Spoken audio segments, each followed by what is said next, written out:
ఆదివారం సాయంకాలం గ్రౌండ్కి వెళ్ళి ప్రార్థన అడుగులు వేశాం. 6 గంటల నుంచి 7:30 వరకు ప్రేయర్ వాక్ చేసాం గ్రౌండ్లో. 7:30 నుంచి రాత్రి 11:30 వరకు తుఫాన్ రాజమండ్రి పరిసర ప్రాంతాలు. 8 ఏళ్ల తర్వాత పెట్టాను ప్రభువా, ఇలాగైపోతే ఎలాగా అనుకున్నాం. దేవుని మహాకృప, నా తండ్రి వాత్సల్యపూర్ణుడు గనక 2 రోజులు మంచి వాతావరణం, విస్తారమైన ప్రజల్ని ప్రభు తోడుకు రావడం చాలా ఆశీర్వాదకరంగా జరిగి, బాగా అంటే బాగా అలసిపోయినాను నేను. తెల్లవారుజామున 4 గంటలకు పడుకున్నాను.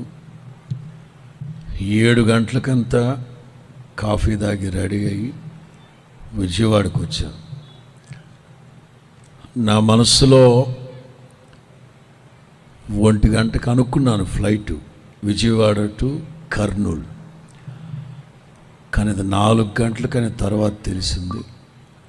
అయినా అక్కడ కూర్చొని ఎక్కాను. విమానం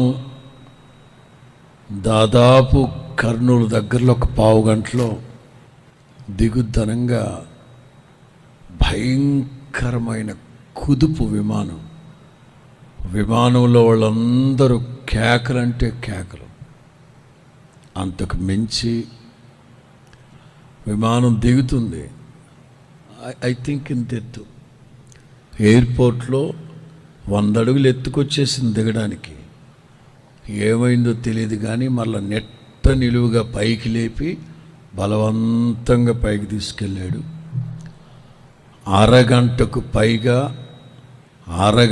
పైగా కర్నూలు చుట్టూ చక్కర్లు కొడుతూ ఉంది విమానం. ఏమైందో చెప్పట్లేదు. ఫ్లైట్లో ఉన్న వాళ్ళందరూ కేకలు. నేను అనుకున్నాను, పోతే పోయిందిలే, సభలు అయిపోయాయి 2 రోజులు, ప్రశాంతికి ఇప్పుడు వెళ్ళిపోయినా ఇబ్బంది లేదు. ఎక్కడికి?